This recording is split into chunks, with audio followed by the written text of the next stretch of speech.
Happy New Year, everybody. 2013 will go down as an important year for me, since it marks the year that I finally got a job after 3 years unemployed.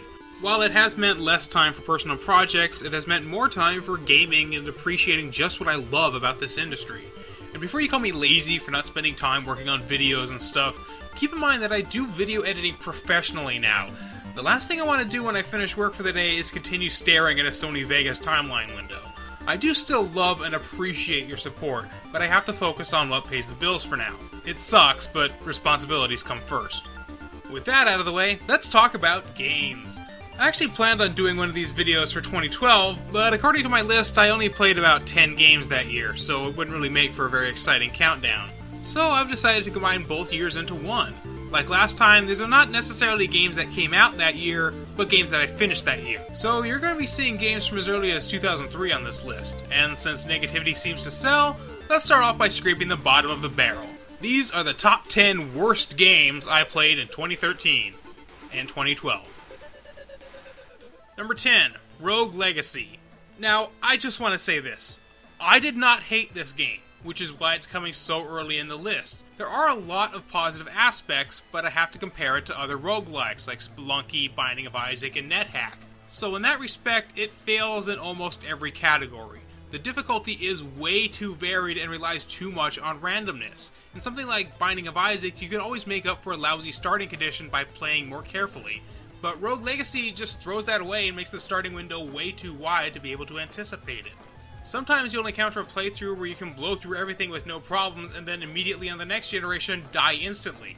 The birth defects concept for the characters is an interesting idea, but after playing them for a while, you realize that some of them are completely useless and you have no reason to ever choose them. Certain classes are way more broken or crippled than others, and you usually just find yourself deliberately dying until you get a character you actually want, like the Spell Thief. However, I did absolutely love the design of the bosses and the smooth progression of different enemies as you encounter more dangerous forms of them. I played through it enough to max out my castle, got to about New Game 5+, but I haven't touched it since. This game had potential to be amazing, but it's not polished enough and it's not well balanced, so instead it'll always simply be good. Nothing more. Number 9. Bastian. Yeah, get the angry comments ready, but I don't care. This game was just plain boring. I played it less than a year ago, and I remember almost nothing about it. It came and went without leaving any impression on me, and for a game that's had so much of the internet making references to it and loving the music, it seems almost impossible that I can barely remember what it was about as I write this list. I suppose I like the art style and the varied gameplay mechanics that let you choose any weapon you want after you've unlocked them, but you have to unlock them first, so by the time you've made it that far in the game, you've already found a weapon combination that you like, and you're not going to put forth the effort into learning and upgrading something else. For a game that is this polished and this well presented, it lacks any kind of substance or nuance to the actual gameplay. It's just your standard action clickfest, and I probably wouldn't have beaten it if my friend had told me I was only 30 minutes from the end. Number 8. Metroid Prime Pinball. You know me, I hate pinball. The only reason I played this game was to cross it off my list. I can now officially say I have beaten every game in the Metroid series without having to add except Metroid Prime Pinball. I'm not going to dwell on this one because I honestly didn't know what I expected. I guess it could have been worse given that they tried to give you an actual mission objective and it's not just about trying to get a high score. But I have no shame in saying that I played this on an emulator with save states. I cheated my ass off in order to beat this game simply because I did not care. It was a lame tie-in game back then with no canonicity to the Metroid franchise, and it's just another lame pinball game today. The music is awesome, but other than that, there's really nothing here that makes me want to ever bother playing it again. Number 7. Lego Star Wars. Is it possible for a game to be too easy and too hard at the same time? Because that's the best way to describe this one. The perspective is all sorts of fucked, which makes jumps way more difficult than they should be, simply because they decided to give you a camera angle that's completely useless for almost every single one of them, and no way to control it to give you a better one. The biggest problem with LEGO Star Wars is the lack of balance, which comes directly from the fact that it has to follow the storyline. However, when it doesn't follow the storyline, you end up stuck in some unintuitive puzzle that you'll only keep failing because you don't realize which of the pieces on screen are actually relevant to solving it.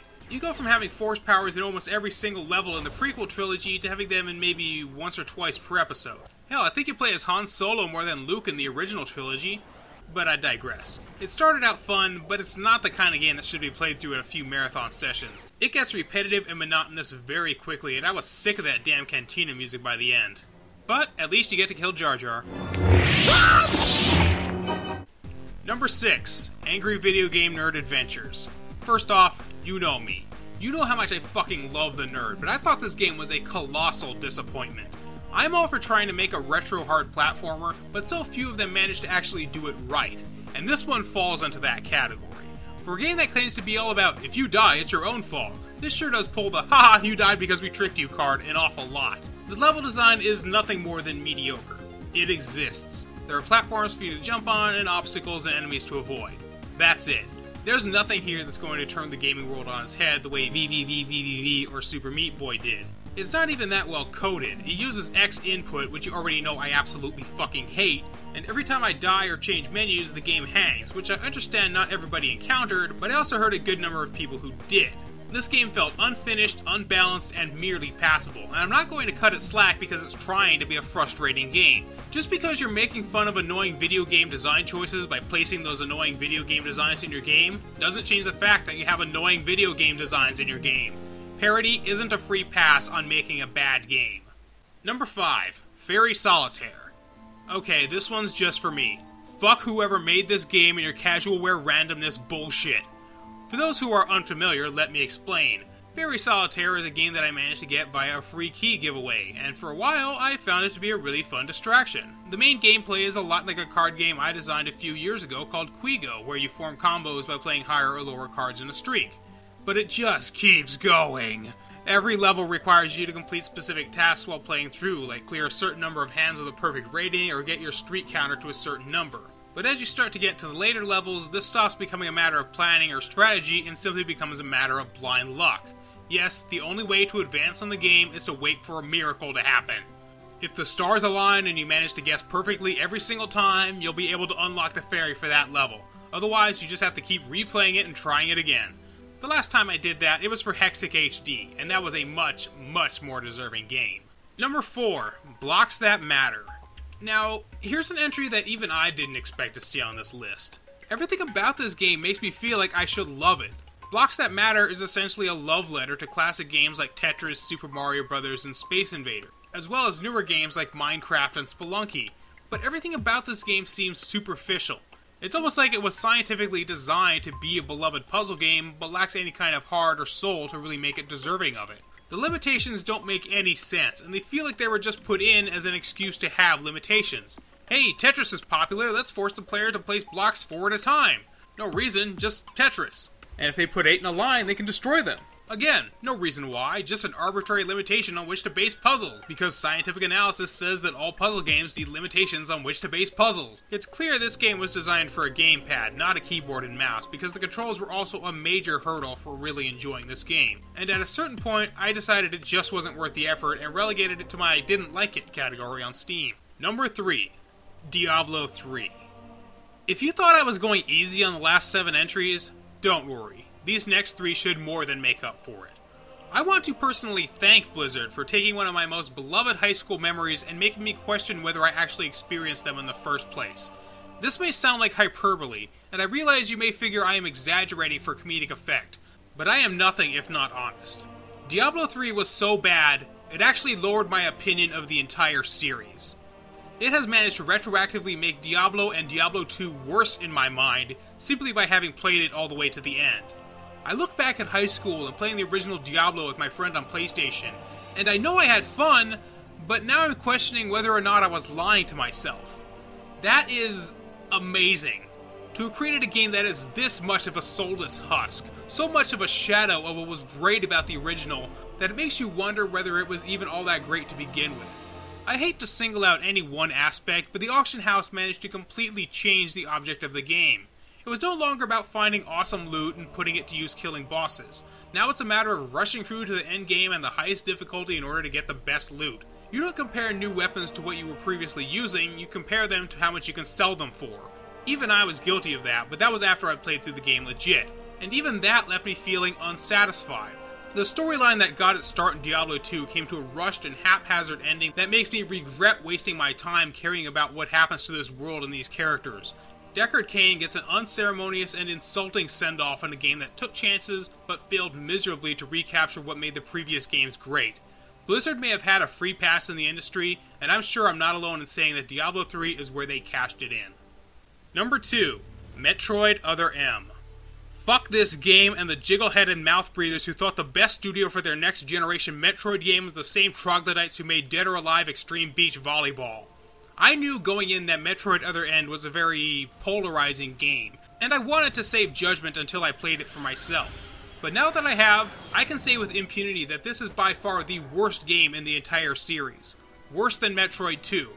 Worse than Metroid Prime Pinball. Worse than Metroid Elements. Oh yeah, I went there. Every time you start to have fun with it, something suddenly rears its ugly head to go, "Ha, just kidding, now spend 20 minutes trying to find the next arbitrary pixel that'll let you advance the storyline." If you were following me on Twitter when I was playing this game, you know how much it pissed me off that I can't even begin here. So I will sum it up in 7 words. Expect an episode of Video Game Bunker. And number 1 is Final Fantasy XI Online. I tried. I really, really tried. I did not go into this game expecting to hate it. I wanted to like it. I made a conscious decision when I said to myself, I am in the mood to play Final Fantasy XI Online. I was excited for it. I was anxious to play, and I let the installer run all night once I activated my free trial. And it was all downhill from there. First of all, it took me almost a day just to figure out how to even create an account, because you need 3 of them. 1 for Square, 1 for Play Online, and 1 for the game itself. And then you have to search in the menus to find out where to put your password, which password to use, whether or not certain options should be checked, but the fuck is an authenticator, why the fuck am I still doing this, finally I get to make a character. The controls are awful. I know it's optimized for the console, but the PC has been the only realistic way of playing this game for over 7 years at this point. You'd think eventually they'd get around to making it feel right. Everything you want to do is buried in a confusing mess of menus and hotkeys. It took me almost an hour before I realized I could actually bring up my inventory and equip things. You'd expect that to be I or Tab or maybe Escape, but I think it was the fucking minus button. Who the fuck uses the minus button for your inventory screen? There were a couple of nice ideas. I liked that the more you grind at a particular location, the better loot you get, but for every good idea, there seemed to be about a half a dozen bad ones. Maps are obtrusively huge, finding quests is far from straightforward, and the game pretty much expects you to have the Final Fantasy XI Knowledge Wiki open on a second monitor just to know what areas you're allowed to visit. And everyone I talk to about this game seems to have the same response. Well, it's a game that doesn't hold your hand. What's wrong with doing a little research? Well, what's wrong with just fucking telling the player how to do something? Why do I have to rely on external resources maintained by the fandom just to figure out how to do something as simple as find a quest that's suitable for my level? Everything about this game seemed like Square came to a critical decision point and then made a conscious effort to choose the worst possible one. Somehow they even managed to fuck up the classic Final Fantasy prelude music, and that is just inexcusable. I can respect the developers for trying something new, especially since when this game came out, the only other competition was EverQuest. And if you like it, hey, more power to you. It's been going strong for 12 years, so I guess somebody must like it. But usually when I play a free trial, I'm playing all the way up to the end before I make a decision whether I want to bother continuing. But with Final Fantasy XI, there was no need for that. About 10 days in, I sat down one afternoon and just stared at my character screen. And I just said no. I do not want to put myself through this frustration anymore.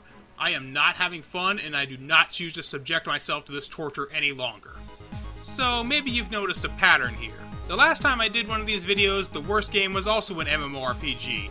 Maybe you're thinking I just don't like the genre. Well, check out my top 10 best games of 2013 list, and you'll find the answer to that.